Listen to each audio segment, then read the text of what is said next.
What if I told you America's best crops aren't even grown anymore? From native superfoods to Depression-era staples, our ancestors ate things you've probably never heard of. Some vanished after disease, others because they couldn't compete with modern farming. These are 20 crops that once fed America and then vanished from the table. For thousands of years, this humble plant quietly fed America's eastern woodlands.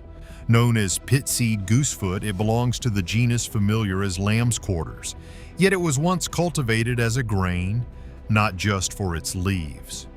Archaeologists have found thin-coated domesticated seeds of Chenopodium berlandieri around 4,000 years ago, in what's called the Eastern Agricultural Complex. What changed? As maize and other imported crops became dominant, the cultivation of these native grains faded. The plant reverted to its weedy self and the seed beds emptied. Imagine an indigenous gardener harvesting tiny speckled seeds, grinding them into flour, or simply using the shoots and leaves like spinach. That world vanished. Chenopodium berlandieri still grows wild across North America, but the crop form that once sustained families has disappeared from the field. In our countdown, goosefoot stands as crop number 20, the beginning of the list, just as it once stood at the beginning of food systems now forgotten. In the midst of river valleys and bottomlands of prehistoric North America rose a modest annual herb, Erect knotweed. Archaeologists have identified a domesticated subspecies of Polygonum erectum dating back more than 2,000 years, with larger, thinner-skinned seeds adapted for harvest. It wasn't exotic. In its wild form, it's a simple plant with upright stems and little achenes, or seed pods. But in its cultivated version, it was part of the Eastern Agricultural Complex, the group of native North American grains and oil seeds that fed woodland societies long before European grains arrived. Then came maize and beans, reshaping diets and planting patterns. As the shift happened, Erect knotweed fell out of favor, the domesticated variety vanished, now classified as extinct, and the wild form remained overlooked. Today in our list, it is crop number 19, once an unsung staple, now a whisper in the soil of America's earliest farming systems. From the meadows and marsh margins of the eastern United States, a native grass quietly filled seed caches, Maygrass. Its Latin name, Phalaris caroliniana, belies a role in indigenous agriculture that stretches back millennia. Its grains show up in archaeological sites in Texas, Indiana, and Alabama, often dating to 3,000 to 4,000 years ago. Maygrass was part of that suite of native crops, the Eastern Agricultural Complex, that formed the backbone of early agricultural systems. Yet as maize rose, these grasses were abandoned. Picture a community harvesting mounds of tiny grass seeds at the turn of spring, grinding them into annual grits or porridge, filling food stores just as other plants were still dormant. That was Maygrass's niche, but over time it vanished from large-scale cultivation, its value forgotten. In our countdown, Maygrass is number 18, a reminder that some of America's once important crops faded not because they failed, but because the world around them changed. Tiny in stature, yet big in story. Little barley is a native annual grass that once offered food when few other grains were ready. Its seeds show up in ancient sites across the U.S. Harvested in late spring, it filled that gap between winter stores and summer crops. Evidence of cultivation appears, though archaeologists debate exactly how domesticated it became. Yet its presence alongside other known crops in the Eastern Agricultural Complex suggests it was intentionally grown, managed, and harvested. Then it disappears. As maize-based agriculture took over, little barley's role diminished. What remains today are wild stands in disturbed fields and an archaeological footprint of lost potential. In the list, little barley is number 17, a small grain with a big lesson. Survival in food systems isn't just about performance, but about place, timing, and cultural value. Sumpweed, also called marsh elder, was part of the native grain and oilseed system of the eastern U.S. indigenous peoples cultivated it for its rich seeds, high in protein and oil, and adapted to floodplain soils.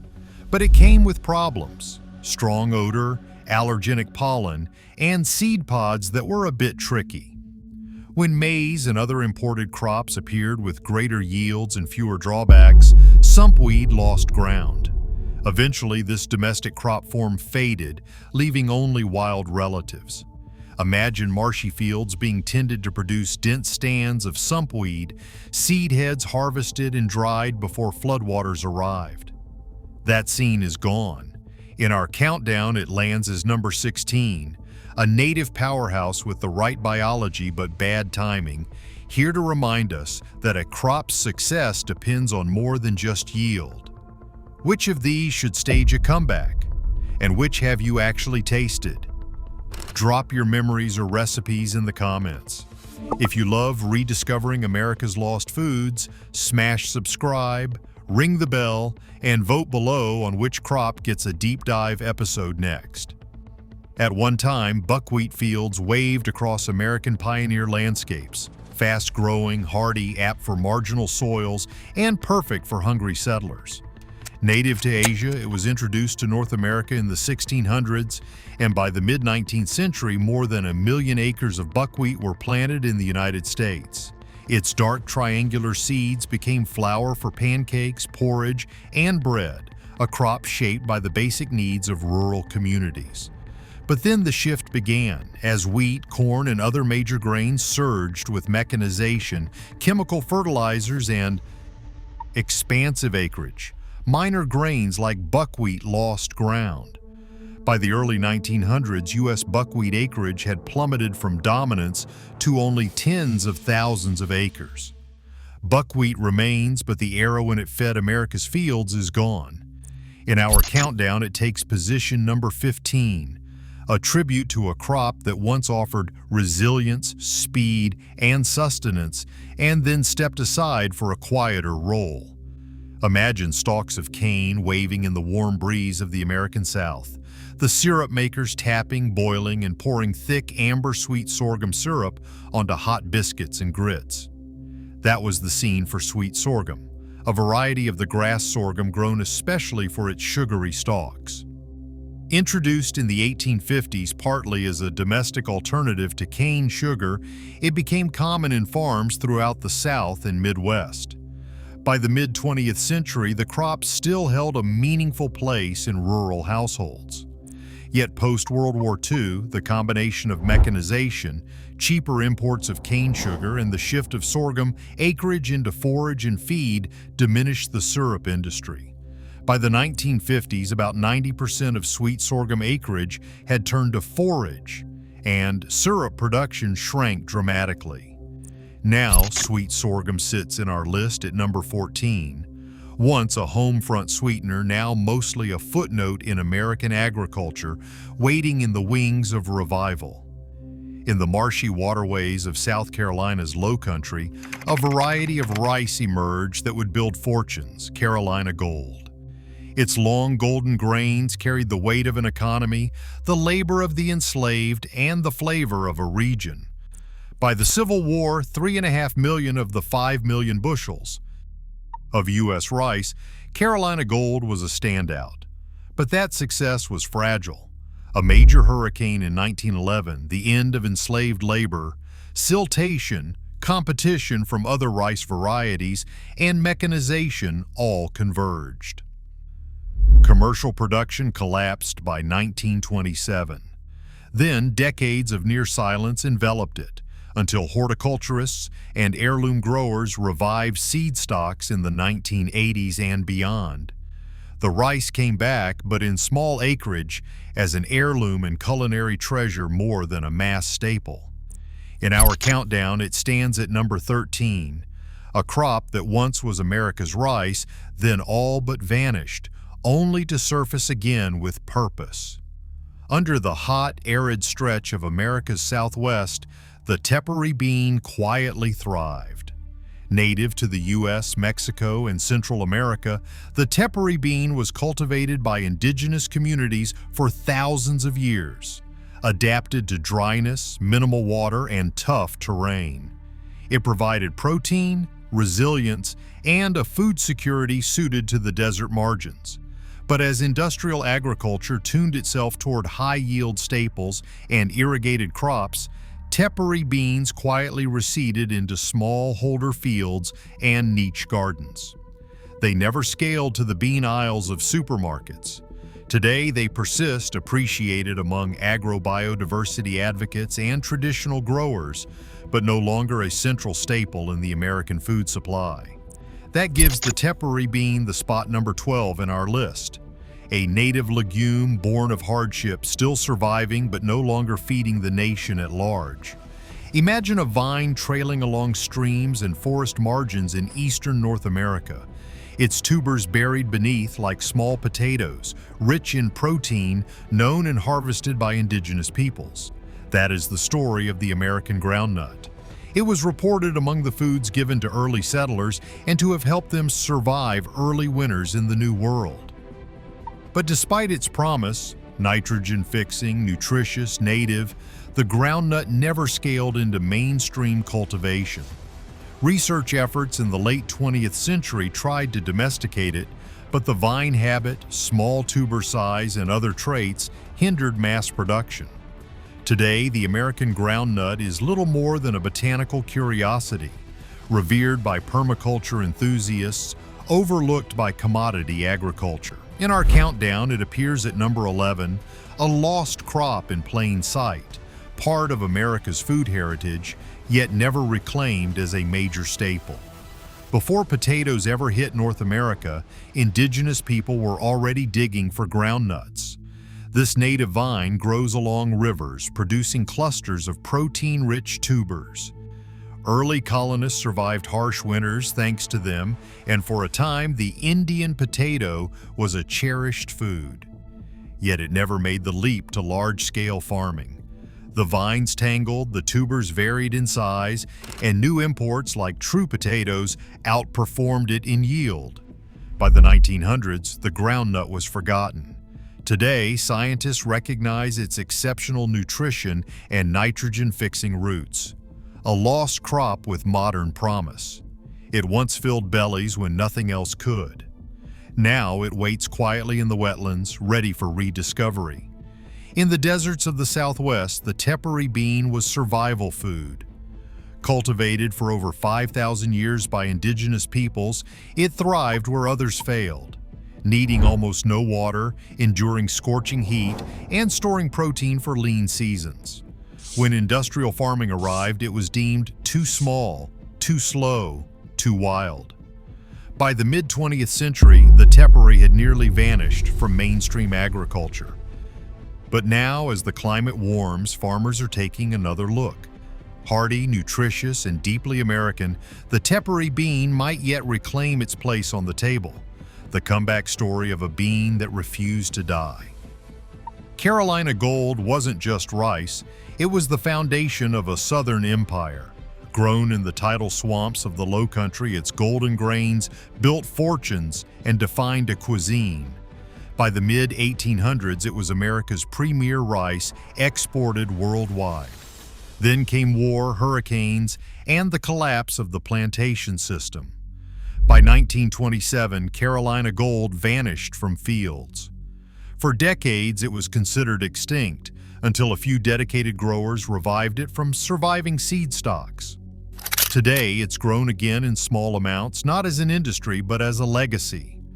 A crop once tied to tragedy and triumph, reborn for taste, not empire.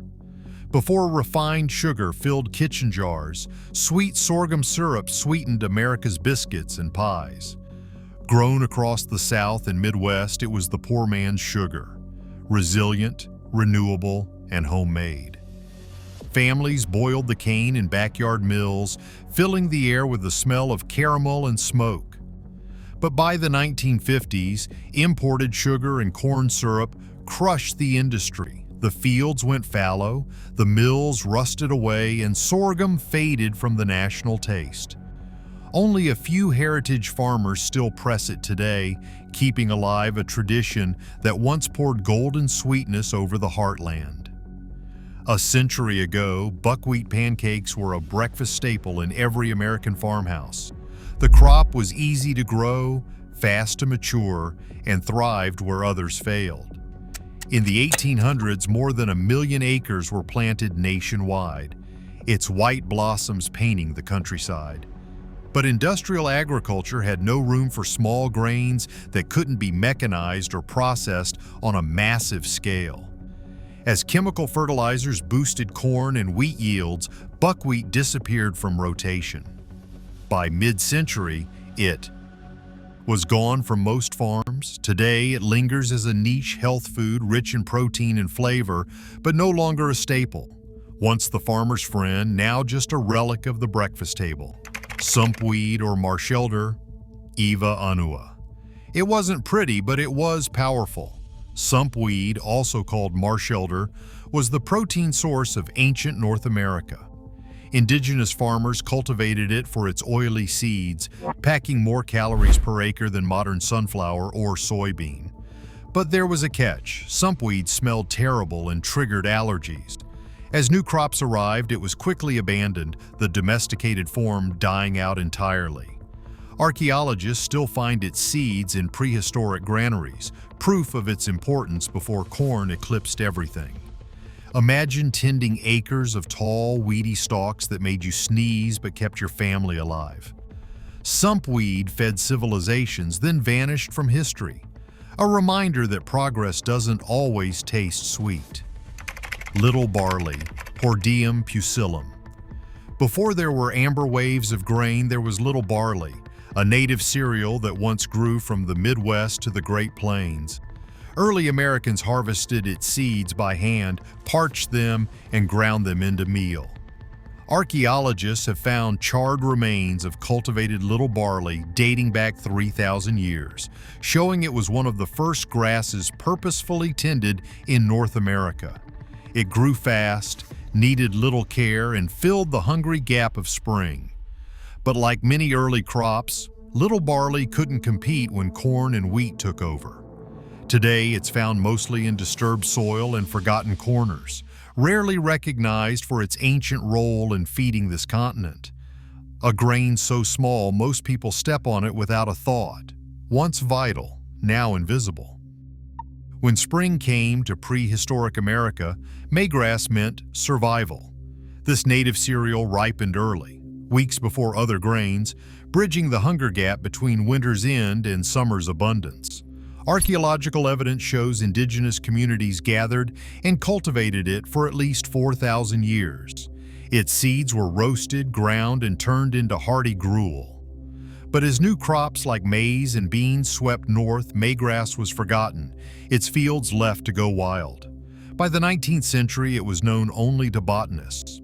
Today, it's little more than a lawn weed, though scientists note its rich nutrition and drought tolerance could make it a modern comeback story.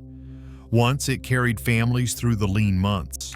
Now it's another lost link in America's agricultural past, proof that even the humblest grass once held a nation's hope. Tucked into ancient floodplains, the Erect knotweed quietly fed early North American societies. Archaeologists have found its seeds in clay pots and storage pits dating back over 2,000 years. Farmers intentionally selected plants with larger, thinner-skinned seeds.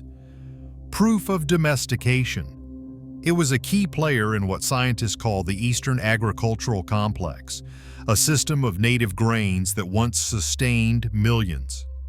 Then came maize. Corn's arrival from the south changed everything. Its higher yields and versatility pushed native grains like knotweed out of cultivation.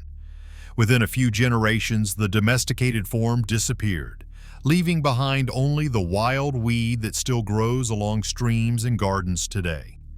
The irony: modern studies show Erect knotweed was gluten-free, protein-rich, and perfectly suited for sustainable farming. A superfood. 2 millennia too early. Long before corn and beans ruled American farms, the ancestors of the Mississippi, which of these should stage a comeback? And which have you actually tasted? Drop your memories or recipes in the comments. If you love rediscovering America's lost foods, smash subscribe, ring the bell, and vote below on which crop gets a deep dive episode next. At one time, buckwheat fields waved across American pioneer landscapes. Fast-growing, hardy, apt for marginal soils, and perfect for hungry settlers. Native to Asia, it was introduced to North America in the 1600s, and by the mid-19th century, more than 1 million acres of buckwheat were planted in the United States.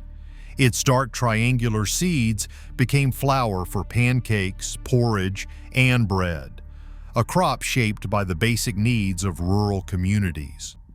But then the shift began. As wheat, corn, and other major grains surged with mechanization, chemical fertilizers, and expansive acreage, minor grains like buckwheat lost ground. By the early 1900s, U.S. buckwheat acreage had plummeted from dominance to only tens of thousands of acres. Buckwheat remains, but the era when it fed America's fields is gone. In our countdown, it takes position number 15, a tribute to a crop that once offered resilience, speed, and sustenance, and then stepped aside for a quieter role. Imagine stalks of cane waving in the warm breeze of the American South, the syrup makers tapping, boiling, and pouring thick, amber-sweet sorghum syrup onto hot biscuits and grits. That was the scene for sweet sorghum, a variety of the grass sorghum grown especially for its sugary stalks. Introduced in the 1850s partly as a domestic alternative to cane sugar, it became common in farms throughout the South and Midwest. By the mid-20th century, the crop still held a meaningful place in rural households.